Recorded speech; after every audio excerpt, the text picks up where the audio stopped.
Bonjour à tous, je suis Luc et bienvenue sur la chaîne Cœur & Co. Chaque semaine, j'ai le plaisir et le grand privilège de recevoir des personnalités au parcours de vie extraordinaire et hautement inspirant de par leur vision, leur vécu, leur qualité d'être et la mission parfois étonnante qu'ils ont accepté de relever. Cette semaine, on prend la direction d'un inspire, d'un expire, à la rencontre d'une musicienne du silence, d'une guide de sagesse par qui la vie danse. Elle fait du bien et elle le fait bien. Elle est ce phénix qui, par 2 fois, se réinventa. Du double expresso, elle se fit adepte du yoga. C'est une douceur d'écouter sa voix. Elle qui nous promet qu'un jour, tout passera.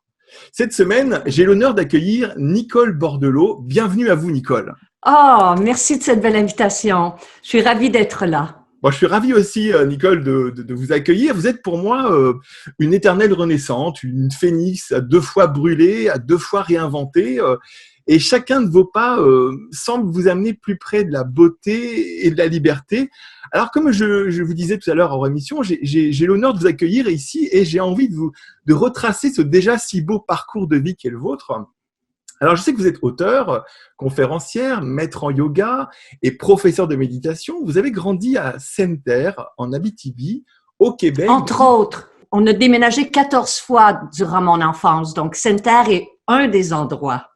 Alors, en tout cas, moi, j'ai été resté sur l'île de Sainte-Terre et de l'Abitibi. Vous avez grandi là-bas et vous avez eu un père distant et qui souffrait d'alcoolisme et une mère porteuse d'un lourd secret dont vous découvrirez le propos plus tard par l'existence d'un frère aîné donné en adoption. Vous trouvez des moments de paix et des moments de refuge près de votre mamie. Et c'est avec elle que vous découvrez la lecture des pages du magazine Mode de Paris. À la 3 mois après tout le monde. À la fin de l'adolescence, vous vous installez à Québec donc pour rentrer au cégep et vous prenez ainsi la distance avec l'emprise paternelle et vous découvrirez le monde gay dans lequel vous pourrez commencer à assumer votre propre orientation sexuelle. À votre majorité, vous quittez le Québec et vous vous installez à Provincetown, dans le Massachusetts, avec l'ambition d'y construire une vie meilleure. Vous êtes employée comme serveuse dans un bar de nuit. Vous enchaînez les heures et de la fatigue venant, vous écoutez un peu la voix des sirènes et vous tombez dans la cocaïne. Ce remède miracle deviendra rapidement, hélas, une prison qui vous amènera un matin de mars 1980 à l'hôpital avec des douleurs inimaginables d'une cloison nasale perforée. Ce sera pour vous un choc, surtout en écoutant le médecin vous dire « Cette fois, vous avez eu de la chance, mais la prochaine. » Et il n'y aura pas de prochaine fois. Vous trouverez ainsi un groupe d'entraide et vous vous libérez avec beaucoup d'efforts, évidemment, de cette impasse. À 36 ans, vous rencontrez Hélène, l'amour de votre vie, et vous ferez vos premiers pas dans le milieu de la mode québécoise. Vous organiserez des défilés et collaborez avec des créateurs de mode très connus comme Jean-Claude Poitras, Marie Saint-Pierre, Philippe Dubuc et bien d'autres. Vous irez alors jusqu'à tenir des chroniques à la télévision sur la mode et sur la beauté dans les émissions Flash au petit plaisir de Clémence et Salut Bonjour. Nouveau virage en 1996 dans votre vie quand suite à des états nauséeux et des douleurs sourdes dans le foie, vous découvrez avec stupeur que vous êtes atteinte d'une hépatite C. Sachant que cette maladie est mortelle, vous changez tout, alimentation, cigarettes, vous diminuez les heures de travail, mais hélas, la réalité est autre et votre foie lui souffre et la maladie avance. C'est alors qu'un ami qui vous amène finalement l'une des clés du yoga va vous sauver la vie. Les résultats seront indéniables et vous déciderez de vous former, vous entreprendrez une formation de maître avec les meilleurs enseignants et vous deviendrez aussi bouddhiste. À 45 ans, en 2002, vous décidez alors, votre compagne Hélène, de fonder le studio Yoga Monde à Sainte-Catherine, en banlieue du Québec, sud Montréal. C'est là où vous enseignerez le yoga, la méditation et c'est un franc succès. Et c'est là où je vais vous poser une question, qu'est-ce qui se passe après ça ? Ah, mais d'abord, ce parcours de vie me semble le parcours de quelqu'un d'autre, bien entendu, mais ça a forgé ma volonté d'être capable de transformer et de partager ces enseignements que j'avais reçus parce que ce petit studio, nous l'avons ouvert dans l'espoir d'enseigner à quelques amis et c'est devenu rapidement, heureusement, un beau et grand succès parce que j'ai été formée justement par de bons et de grands professeurs qui m'ont appris très rapidement à mettre à l'épreuve dans notre quotidien les enseignements. Et c'est ce que je tente de faire aujourd'hui, c'est de donner des outils aux gens pour les mettre à l'épreuve.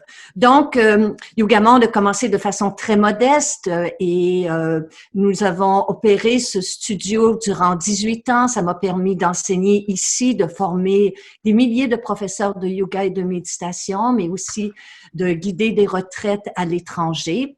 Yoga Monde a fermé ses portes l'année dernière après 18 ans. C'était quelque chose que nous planifions depuis quelque temps. Parce que quand on enseigne le yoga, quand on enseigne la méditation, nos soirées, nos week-ends, nos vacances estivales sont consacrées, bien entendu, à être capable de dispenser ces cours. Et là, après 18 ans, on s'est dit, bien, ça serait le temps de faire autre chose, d'offrir autre chose. Donc voilà, aujourd'hui, nous sommes des yoginis nomades. Nous allons vers les gens moi, j'en suis très heureuse là parce que notre mission continue sous une autre forme. Alors, il y a aussi une chose que j'ai pas dit parce que je pensais qu'on en parlerait justement maintenant, c'est que vous avez quand même écrit plusieurs livres, de nombreux livres. Alors, comment c'est venu l'aventure du livre pour vous? Ah bon, ça, c'était pas du tout dans mon parcours. Mais j'ai un ami que vous connaissez peut-être en France qui se nomme José Lito Michaud, qui est l'ancien agent d'Isabelle Boulay, qui est un grand ami à moi depuis 30 ans. Et José Lito connaissait mon parcours un peu rocailleux. Et à un moment donné, il animait une émission à la télé qui s'intitulait « On prend toujours un train ». Et moi, j'ai grandi sur les trains parce que mon père travaillait pour une entreprise appelée le Canadien National, qui est une entreprise ferroviaire. Il m'a dit, est-ce que tu viendrais partager à la télé ton parcours? Et après une hésitation, bien, j'ai accepté, mais je me suis dit, je vais en parler avec toi, je vais en parler une fois et ensuite on va passer à autre chose parce que mon histoire ressemble à celle de beaucoup de monde, là.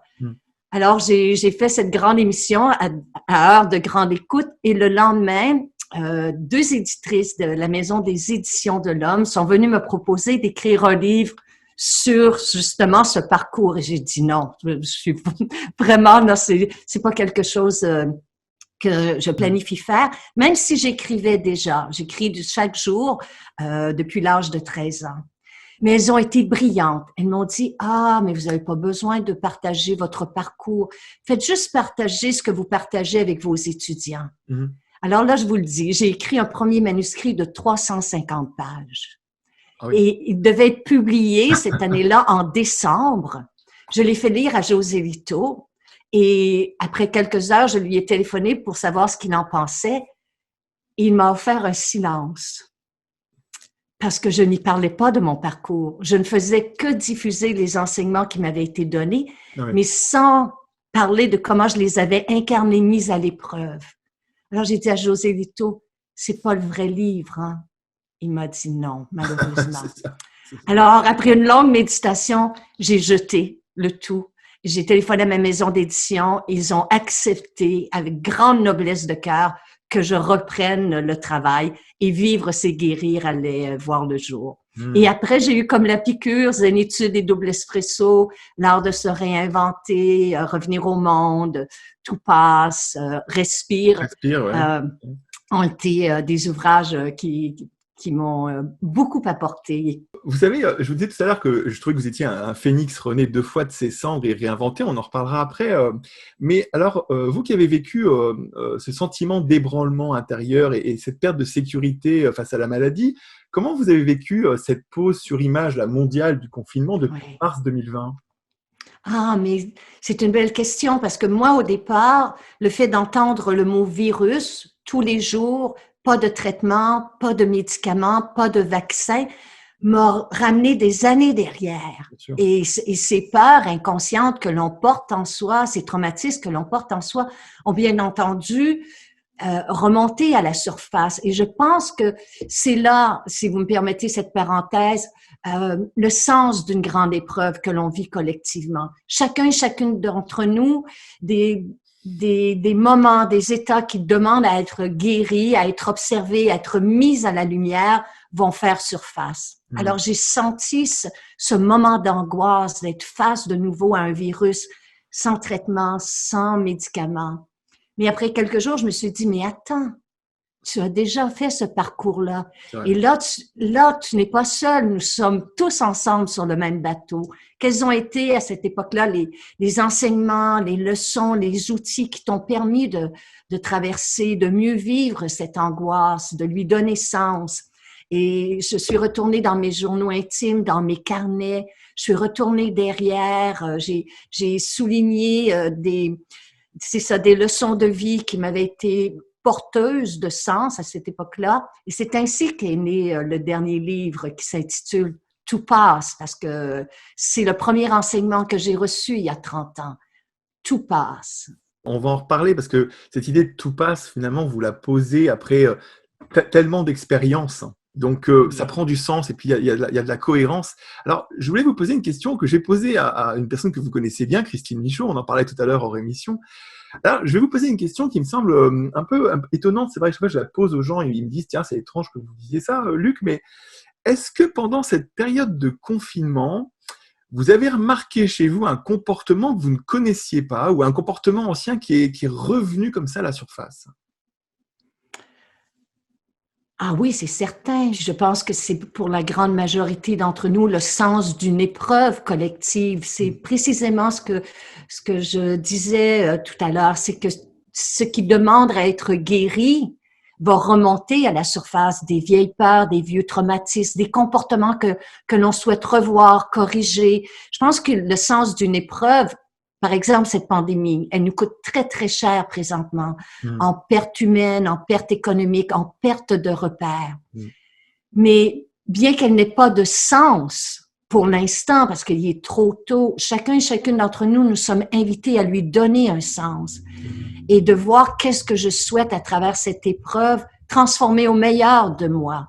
Ah mais oui, c'est ce que je disais, cette peur inconsciente qui avait dormi pendant toutes ces Mm. années, s'est réveillée, d'être face à la maladie, de dire, ah, il n'y a pas de traitement, comment est-ce que je vais cette fois-ci traverser ce confinement, traverser cette peur.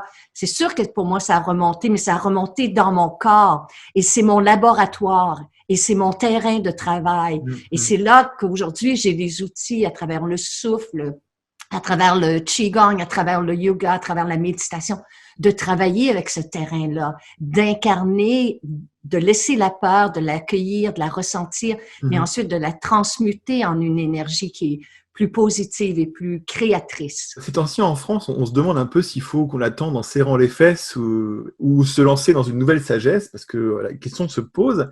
Est-ce que vous croyez, vous, que cette pandémie, elle est l'occasion d'un grand reset intérieur pour nous tous, d'un grand changement?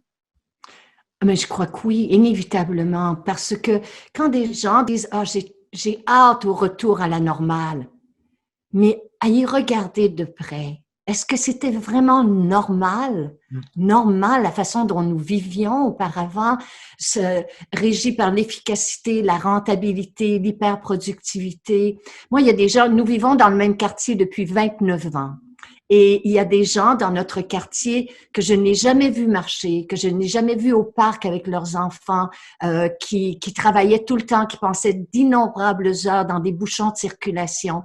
Et je sais parce qu'ils me l'ont confié, mais aujourd'hui, la pandémie a redonné un sens à la vie de famille, a redonné un sens, ils ont recommencé à faire de l'exercice physique, à marcher simplement, à cuisiner. Bon, c'est une chose, c'est sûr que, mais il y a à travers ça, il y a des tragédies. C'est à la fois le tragique et le magnifique de l'existence qui se joue là. Bien sûr. On doit avoir un pied dans les deux extrêmes, mais il y a de belles choses qui en ressortent. Et bien entendu, il y a aussi des choses qui sont tragiques.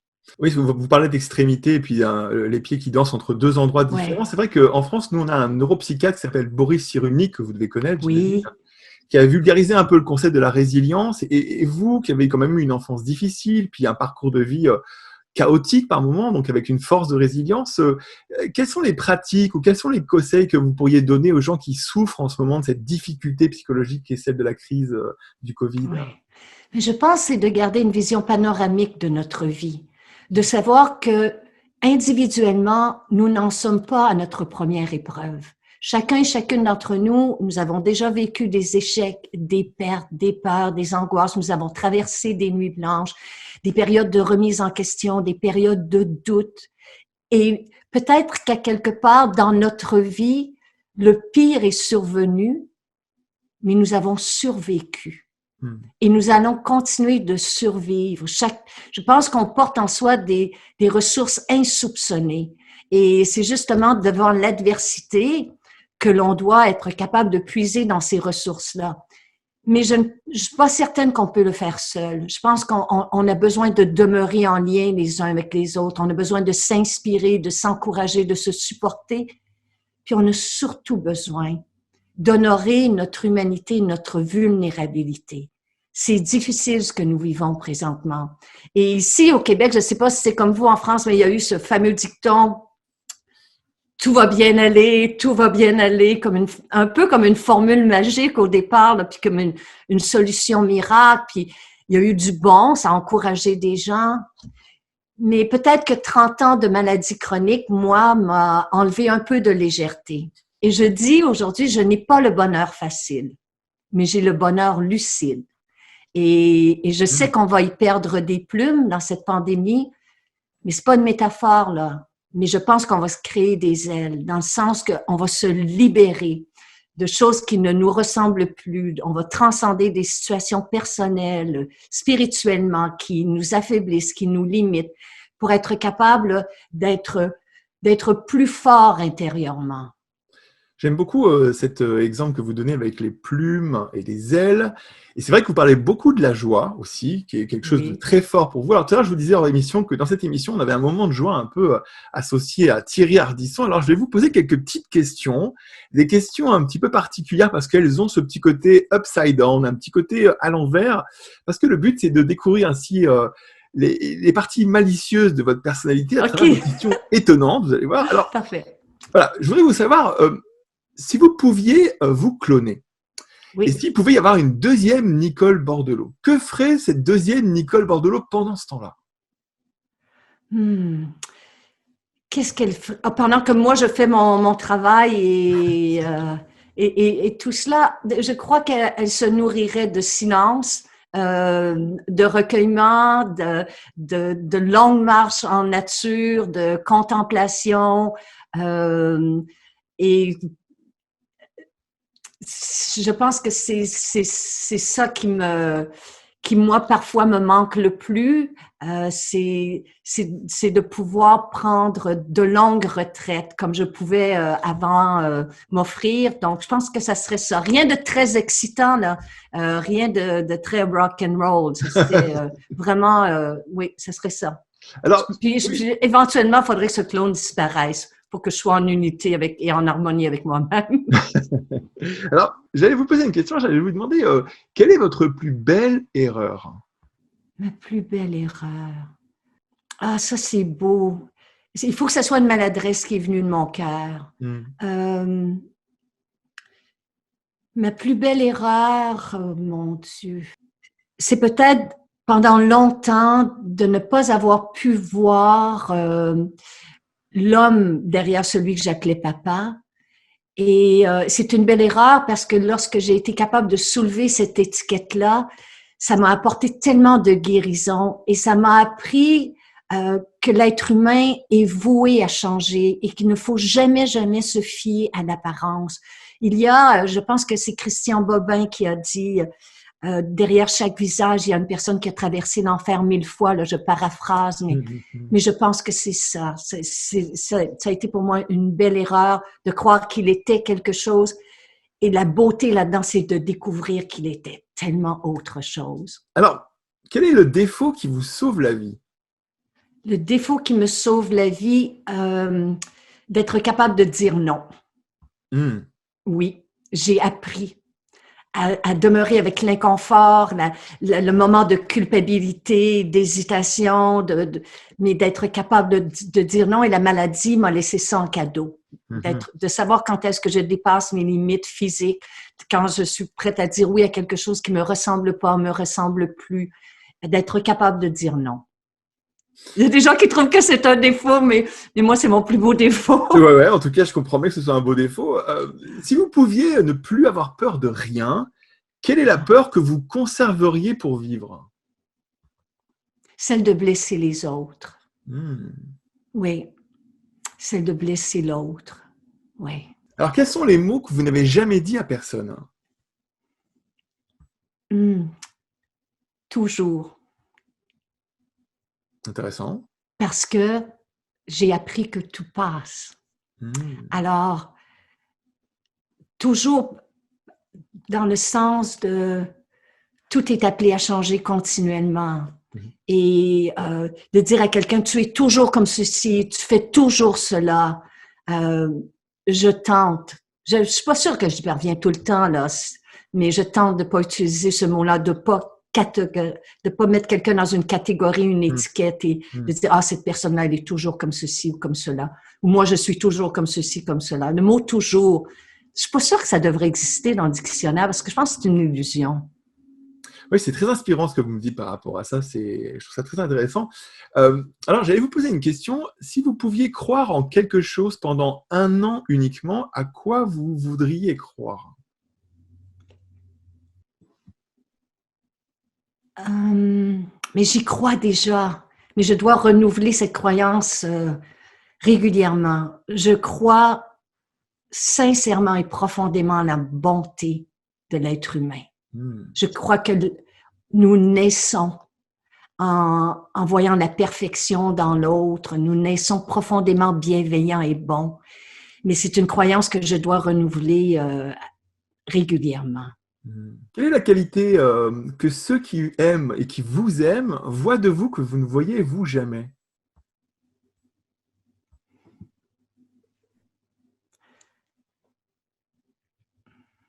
Peut-être la sagesse. Peut-être, oui, je dis peut-être, mais c'est cela. Oui, la sagesse, qui est un long chemin et qui pour moi n'est pas un but qu'on atteint, mais une voie à parcourir. Et du moment qu'on croit qu'on l'a atteint, la vie se charge de nous offrir une belle leçon d'humilité. Donc oui, la sagesse. Ah, intéressant, intéressant. Alors, si vous aviez en face de vous Nicole Bordelot et que vous deviez, comme moi, l'interviewer, quelle serait la première question que vous lui poseriez?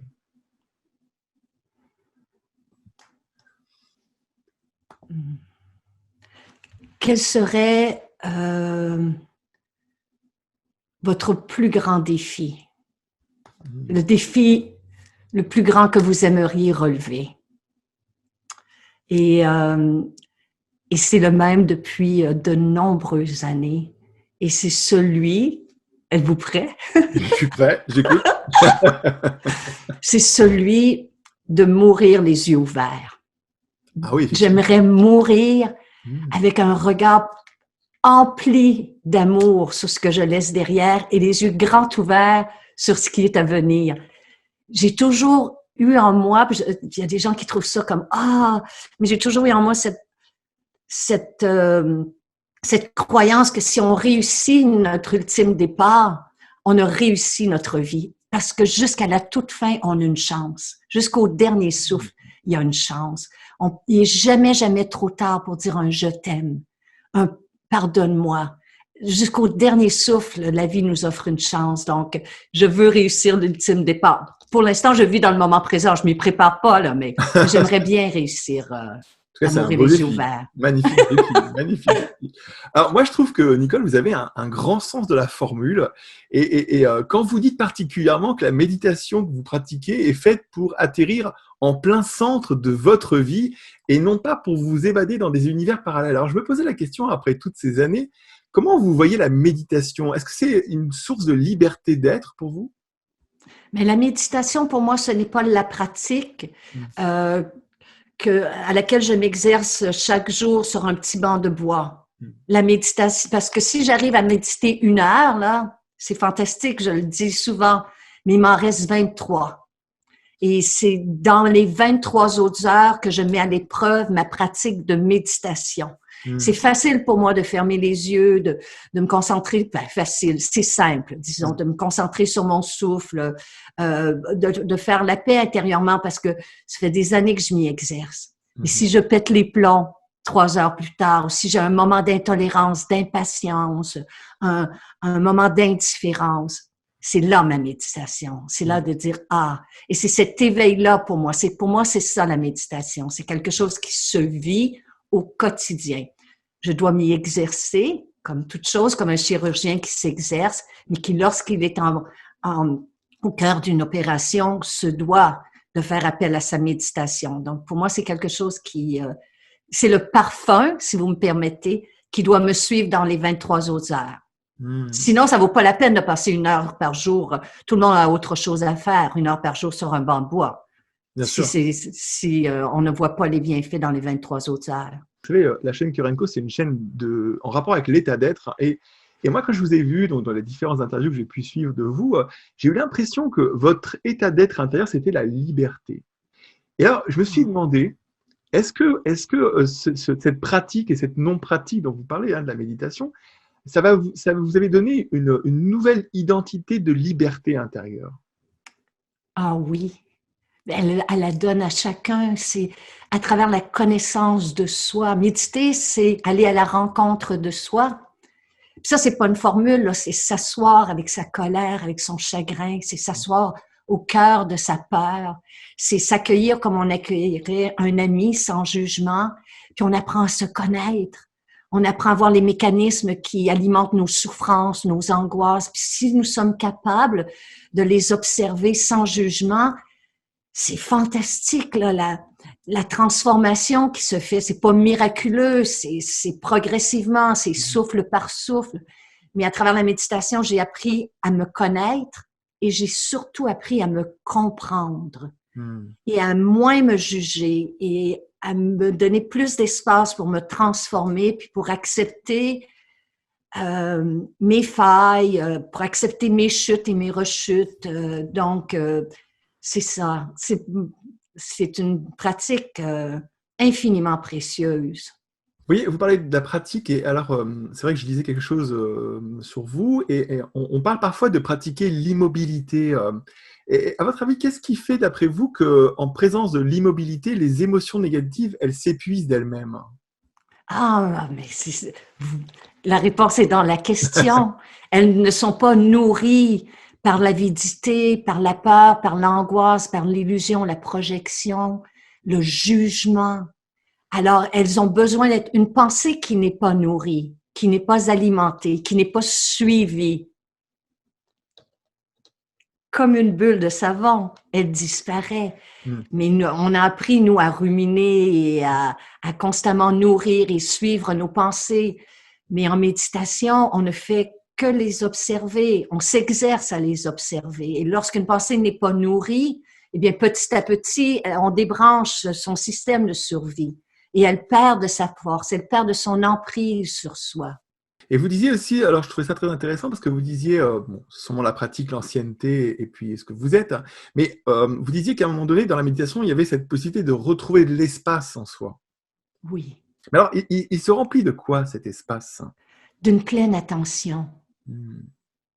Nous sommes dans une société qui est focalisée sur des écrans, sur la technologie. Nous sommes en hyper-concentration continuellement en raison de notre travail, bien entendu du monde virtuel, mais nous sommes en hyper-concentration en raison de cette pandémie et nous sommes en hyper-vigilance. Et nos sens sont au niveau de l'intellect, au niveau de nos connaissances, au niveau de notre savoir, de notre réflexion, mais tous nos autres sens qui font partie de l'art de l'attention, l'écoute, la vision panoramique, pas juste de vous sur cet écran, Luc, mais de tout l'espace qui vous entoure. Tous ces sens-là, il faut les éveiller. C'est là, il faut pas perdre l'émerveillement de tous nos autres sens. Et c'est pour ça que la méditation crée de l'espace. Elle nous permet d'entendre, d'écouter, de voir, de sentir et de laisser être tout ce qui nous entoure sans rejeter ni retenir quoi que ce soit, là. Mais dans cet espace-là, il y a énormément de paix qui est possible pour chacun et chacune d'entre nous.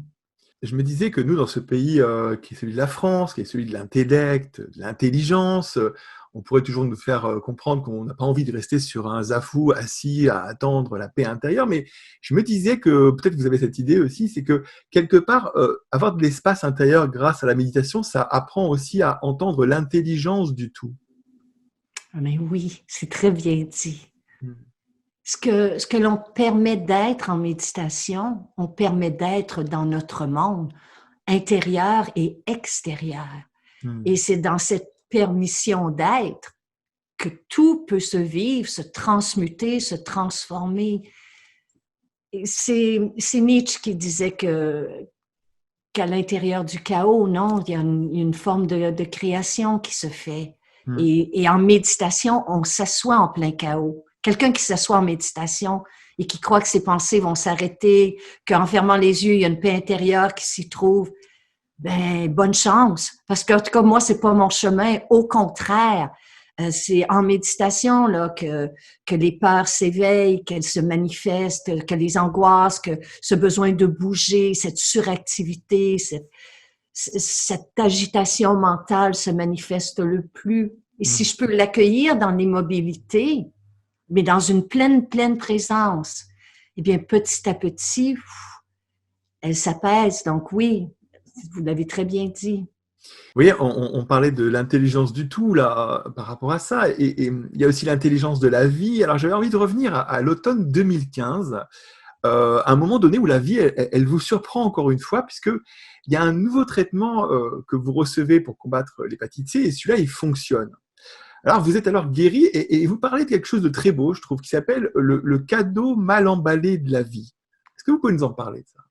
Oui, ben la maladie, je pense qu'on peut seulement le dire après le recul, que ce soit un divorce, une séparation, une faillite personnelle ou la traversée d'une maladie, on n'y perd pas tout. Et ce qu'il nous reste de cela, si on est capable de lui donner un sens, ben c'est souvent un cadeau, mais qui a été mal emballé. Vivre pendant 30 années, 3 décennies avec une maladie chronique, personne, je ne souhaite ça à personne. Donc, mais ce que j'en ai retiré, aujourd'hui, je peux y voir un cadeau, mais qui était mal emballé. Alors, j'ai quelque chose à vous proposer que j'ai entendu hier soir en perception personnelle. Je me suis dit, je vais quand même essayer de partager avec Nicole. Et puis, on va voir ce qu'elle en pense. Alors, vous voyez, en fait, on parle de cadeau mal emballé et il m'est venu, en fait, que ce chemin donc de dizaines d'années avec cette maladie incurable qui vous habitait, je me suis demandé si la vie, en fait, elle ne vous avait pas un petit peu enrôlé de force, finalement, pour que vous portiez un temps cette maladie dans votre corps, mais à travers vos intentions, vos méditations, vos vœux de guérison, pour aider à co-créer le remède. Qu'est-ce que vous en pensez de ça? Ah, mais oui, sûrement. J'ai appris et je continue. Hein. Il n'y a rien de ce que je parle qui est un apprentissage terminé. Mais j'ai appris à mettre des virgules au bout de mes certitudes. Et parce que du moment qu'on met un point et dire « Ah oui, c'est comme ça », la vie se charge de l'effacer, de mettre une virgule. Mais si je regarde derrière, déjà enfant, cet appel-là était en moi, déjà cette quête-là. Je me rappelle, j'allais à l'église et je regardais les visages spiritualisés là, par le recueil, le silence, des adultes qui étaient là, surtout des religieuses, puis je me disais, mais elles vont où dans leur tête? Parce que moi, quand je rentrais à la maison, le visage des adultes que je voyais est un visage marqué par l'inquiétude, par l'angoisse, par la colère, par la peur. Donc déjà, c'était là, mais j'ai pris un autre chemin. Et ce cadeau mal emballé, effectivement, va me remettre peut-être sur ma voie, là, ma voie qui... Mais je pourrais juste vous répondre à mon dernier souffle. Je vais me garder une virgule. À mon dernier souffle, on se donne rendez-vous. Je me dirais, oui, je suis sur le point de quitter. Oui, vous aviez raison.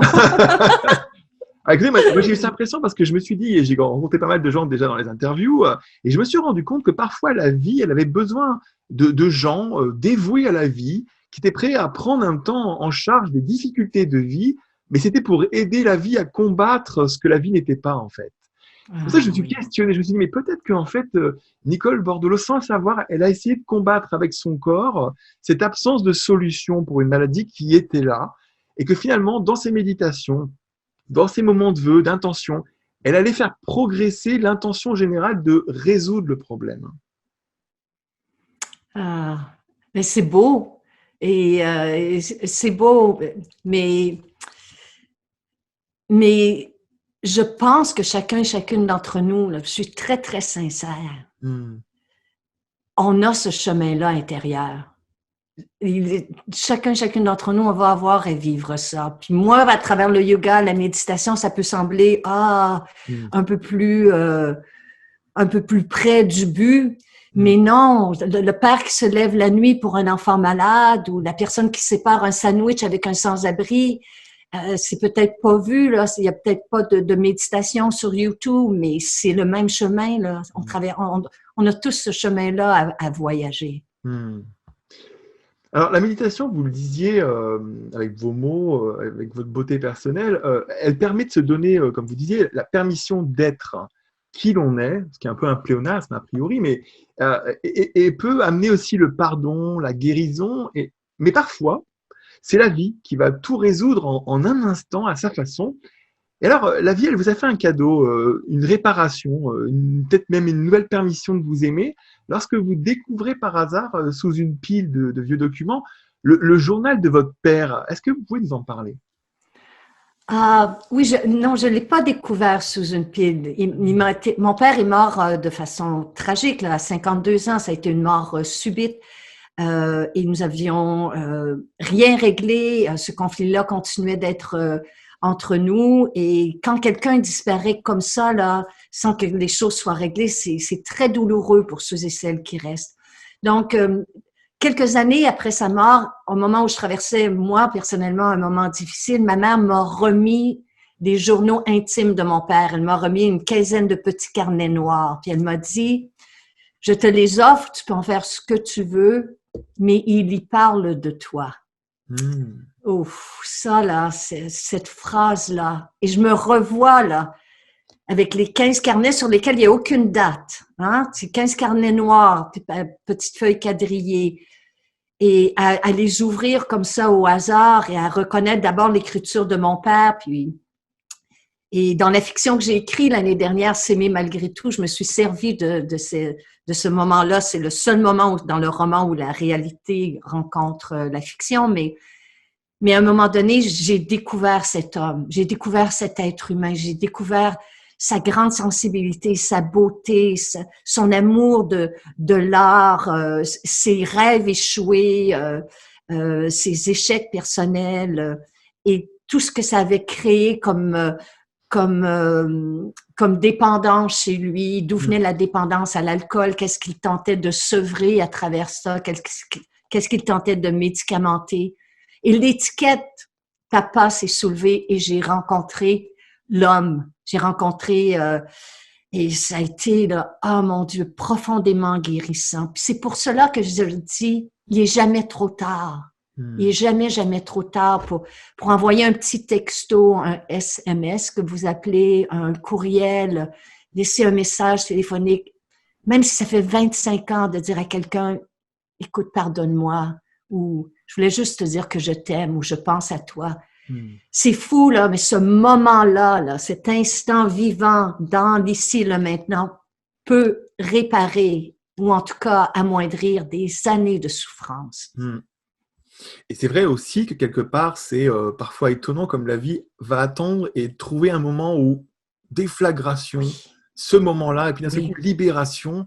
Je pense que ça ne peut se faire que si on accepte d'être vulnérable. Parce Hmm. que si on demeure dans nos défenses, dans nos mécanismes, dans nos armures, la vie peut pas nous traverser. Parce que nous sommes dans notre mental, dans notre intellect, dans notre histoire, nos scénarios.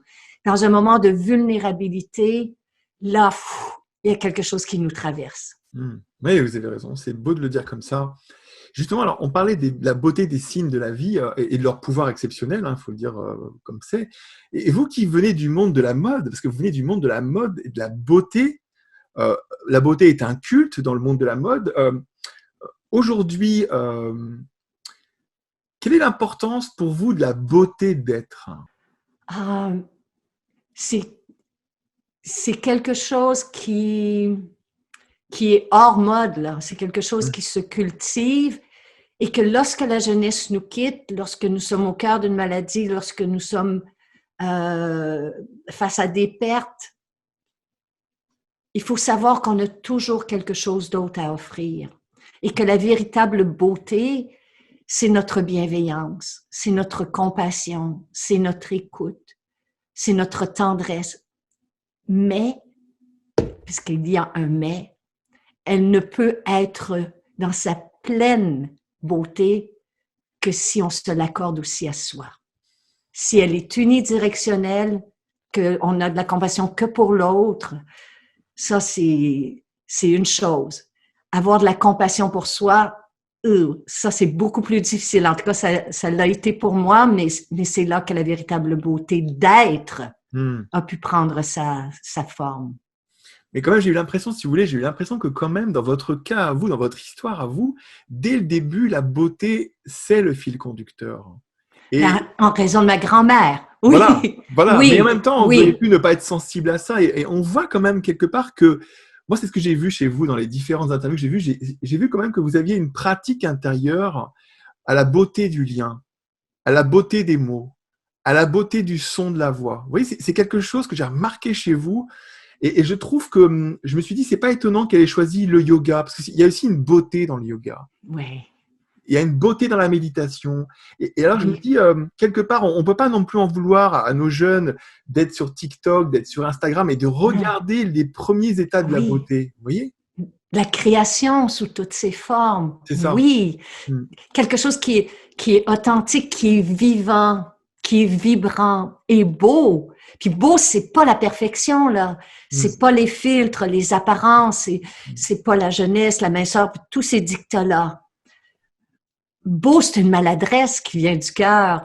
Mm. Beau, c'est un effort, c'est un essai, c'est une chute, puis une remontée vers la lumière. Mm. Beau, il n'y a rien dans la nature qui est parfait. Rien. Tout est surtout aujourd'hui, là, nous, à Montréal, c'est gris, Mm. les arbres sont dénudés, c'est le confinement et tout ça. Puis si on lève les yeux au ciel, il y a quelque chose de beau, là. Donc, oui, la beauté, l'émerveillement. Faut surtout ne pas perdre l'émerveillement à travers cette pandémie. Vous disiez que la vie, elle ne nous devait rien. La vie ne nous devait rien. Alors, je me suis demandé, en fait, est-ce que vous croyez qu'à l'inverse, à travers la méditation, on offrait, nous, quelque chose à la vie? Ah, c'est beau.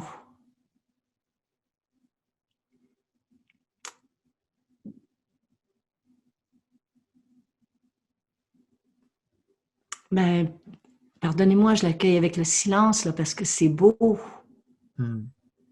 Ça ouvre, la question ouvre, mais d'y lui apporter une réponse sans l'avoir laissé respirer, ben, ça serait quelque chose d'une formule ou d'un Mm. intellect. Mm. Donc, je vous reviens. Je vous reviens avec cette réponse, peut-être à mon dernier souffle, mais je trouve que vous venez d'ouvrir une porte. Et Mm. c'est ça qui est beau en méditation. La réponse n'a pas besoin d'être. La Mm. question a juste besoin d'être respirée. C'est Rilke qui disait entrer dans vos questions, non? Mm. Quelque chose comme ça, si vous entrez dans vos questions, vous vivrez peut-être, je paraphrase très mal, là, excusez-moi, mais c'est ça, faut apprendre à vivre avec nos questions, avec nos virgules, Mm. et pas tout de suite vouloir y répondre, parce que là, on se coupe de l'émerveillement. Alors, j'ai pas de réponse, mais je trouve que la question est très belle et qu'elle mérite d'être méditée. Moi, j'ai trouvé intéressant votre petite formule sur le fait que si chaque jour on a 24 nouvelles heures, c'est l'histoire d'une journée neuve et pas d'une nouvelle journée. Et moi, je trouve que les Ouais. Français devraient entendre de votre bouche quelque chose sur ce sujet-là. Ah oui. Cette phrase n'est pas de moi, elle est de notre plombier qui un jour est venu réparer un dégât d'eau. Puis je lui ai demandé comment ça va aujourd'hui. Puis sa réponse, c'est ça, je l'ai jamais oublié. Là, il m'a dit, ben ça va bien, c'est une journée neuve. Hmm. Et j'ai compris qu'aujourd'hui n'est pas un copier-coller d'hier. C'est pas une nouvelle journée pour répéter nos angoisses, pour revivre nos peurs, nos ruminations. C'est tout neuf, c'est tout frais, c'est nouveau, ça demande à être repensé, recréé, réinventé. Et chaque jour, on a 24 nouvelles heures, toutes neuves.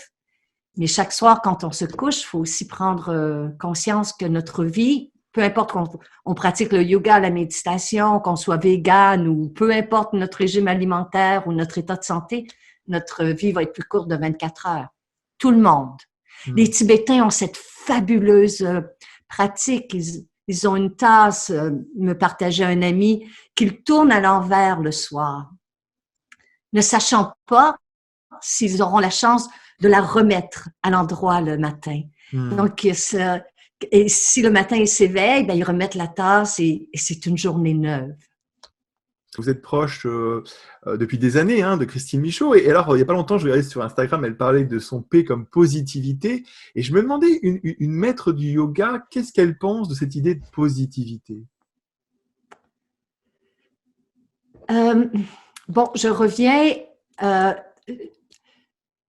J'ai pas le bonheur facile, là. Donc, moi, vous me dites positivité, là, puis je reste ouverte, mais c'est pas quelque chose qui, pour moi, va venir remplacer ou être collé par-dessus. J'aime bien m'exercer à être à la fois dans la réalité, qu'elle soit agréable ou douloureuse ou peu importe. Le mot positivité, si vous me permettez, je le changerais pour le mot foi. Pour moi, ça résonne plus. J'ai foi. J'ai foi en moi, en mes capacités de me relever. J'ai foi en l'être humain. J'ai foi en la vie. J'ai foi en l'humanité. Je sais qu'il y a des jours que ça sera pas positif, il y a des jours que ça sera littéralement négatif, mais je préserve la foi. Alors, je changerais positivité parce que pour moi, positivité, c'est peut-être positivité versus quelque chose, alors que foi, tout est inclus. Tout est inclus, tout est accepté, rien n'est rejeté, ni la laideur, ni le douloureux, ni le tragique. On a foi qu'on peut tout contenir. C'est sa sainteté, le Dalai Lama, qui répondait à une journaliste qui lui disait « Mais comment vous pouvez sourire? » Mais il dit « Le cœur est assez vaste pour contenir à la fois le chagrin et la joie. » Donc voilà, ça c'est ma définition de la foi. Ça me permet de vous poser la question suivante parce que en fait, on est parfois enclin, vous savez, devant les difficultés, à pointer du doigt à l'extérieur en disant que et pourquoi c'est comme ça, et pourquoi je vis ça, et en cherchant une explication, voire une responsabilité extérieure. Et vous, vous êtes plutôt, comme vous disiez dans le temps d'une interview, une adepte du comment. Oui. Et alors, comment est-ce qu'on passe du pourquoi au comment? Mais d'abord, il faut vivre le pourquoi, parce que c'est humain, là. C'est sain comme réaction de demander pourquoi. Mais si on s'y attarde pendant de longs mois, de longues années, on demeure victime du passé. Le pourquoi n'a pas de réponse qui va nous satisfaire à jamais. Pourquoi devant le suicide d'un enfant? Aucune réponse ne peut satisfaire un pourquoi. Mais comment? Comment vais-je traverser cette épreuve? Comment vais-je donner un sens à cette adversité? Comment ne pas de réponse, mais ça indique que je suis prête à participer dans la mesure de mes capacités à transformer, à donner un sens à cette expérience. Comment, pour moi, c'est la clé, qui ouvre la porte au lâcher-prise sur ce qui a été puis qui me permet de mieux accueillir ce qui est. Comment, c'est une belle et grande question. Puis la réponse n'a pas besoin d'être, elle a juste besoin d'être offerte, raisonnée. Comment? Montrez-moi comment. Hier, j'écoutais effectivement cette idée-là du comment, et il m'est venu une idée, je voulais vous partager encore une fois, c'est l'histoire des partages d'idées sur Cœur & Co. Il y avait une question que je trouvais aussi intéressante, c'était « et si ?» Oui. Oui. Parce que « et si ?» c'est quelque part, alors c'est pas un comment, donc c'est vrai que ça va déstabiliser encore, parce que quelque part, voilà, on n'est pas encore dans le mode de fonctionnement de qu'est-ce qui va se passer maintenant, mais il y a le « et si ». Et j'ai trouvé que c'était intéressant ce « et si » quand on parlait de l'intelligence du tout. Et si C'était Avec prévu comme ça. virgule. C'est ça. Il y a une virgule. C'est ça. C'est ça. La virgule, c'est l'infini des possibilités. Et si, c'est l'infini des possibilités. Tout est possible. Et Mhm. si? Et si l'arbre ne tombait pas? Hein, il y a cette fameuse histoire là, de Winnie le Pooh. Et si l'arbre ne tombait pas? Et si? Oui. Puis on n'a pas besoin de rajouter et si tout allait bien. Non, juste et si. Mhm. Permettre. C'est ça. Ouvrir à la Oui, fois, croire oui, et laisser le temps aux choses. oui. Mhm. Oui, c'est bien dit. Et Mhm. si? J'aime beaucoup. Voilà, je vous le propose comme dans votre futur livre, un et si. Voilà. Et si virgule sera le titre? Et si bien Oui. que- Oui. Alors, je voulais parler de la peur avec vous parce que en fait, vous en parlez souvent et vous parliez donc du fait que pour se réinventer, il fallait accepter de regarder sa plus grande peur. Vous l'avez fait et c'était pas celle que vous croyiez. Vous disiez que vous aviez vécu un tournant en comprenant que la peur ne protégeait de rien. Oui. Est-ce que vous pouvez nous en parler? Ah, ce moment-là, pour moi, là, a été profondément révélateur. Parce que dans notre inconscient, on se dit que si je cultive ma peur de l'échec, ben, à quelque part, ça me protège de l'échec. Et c'est très, très inconscient, là. Mais la peur de l'échec ne protège pas de l'échec. La peur de vieillir ne protège pas de la vieillesse. La peur nous fait croire qu'elle peut nous protéger, mais elle nous protège de rien. Au contraire, elle nous empêche de vivre. Donc, la peur de la maladie ne peut pas nous protéger de la maladie. Et la peur de mourir n'empêchera pas la mort de venir. Donc, la peur peut, le seul pouvoir qu'a la peur, c'est de nous empêcher de vivre. Elle peut véritablement nous empêcher de vivre. Alors, je parle ici, bien entendu, des peurs irréelles, illusoires, celles qu'on se crée dans notre tête, les peurs imaginaires. Mais la peur ne peut pas nous protéger. Et c'est la question très souvent que je vais poser aux gens qui viennent en retraite avec moi. C'est une question fondamentale. On n'a pas besoin d'y répondre, mais il faut la laisser respirer. Quelle est ma plus grande peur? Et souvent, les gens ne se sont jamais, jamais interrogés sur le sujet. Mais la peur nous conditionne tant et aussi longtemps qu'on n'est pas prêt à lui faire face, à la démasquer. Une peur a besoin de deux choses pour exister, une pensée et le concept du temps à venir ou du temps passé qui va se répéter. Deux choses mentales. Mais sans cela, sans les pensées qui alimentent la peur, sans le concept du temps, ce qui est à venir, eh bien, on se retrouve justement devant quelque chose qui petit à petit perd de sa force. Ça m'amène à cette question, un peu pour finir cette émission, parce que je pense que cette émission est un peu une petite capsule de magnificence. Moi, je trouve qu'il y a des choses belles qui ont été dites. Et je finirai avec la phrase de Confucius que vous avez utilisée, là, qui dit qu'on a deux vies.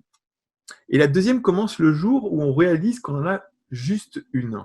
Alors, comment vous Oui. pourriez nous donner votre regard d'aujourd'hui, et l'âge que vous avez, sur cette histoire, en fait? C'est plus que de penser qu'on a qu'une vie, on n'a que ce moment, que cet instant. Et on est porté à attendre. Il y a une partie de nous qui attend que cette pandémie soit terminée, attend de revenir à une normalité, attendre quelque chose de meilleur. Même au cœur de nos joies puis de nos succès, il y a une partie de nous inconsciemment qui attend.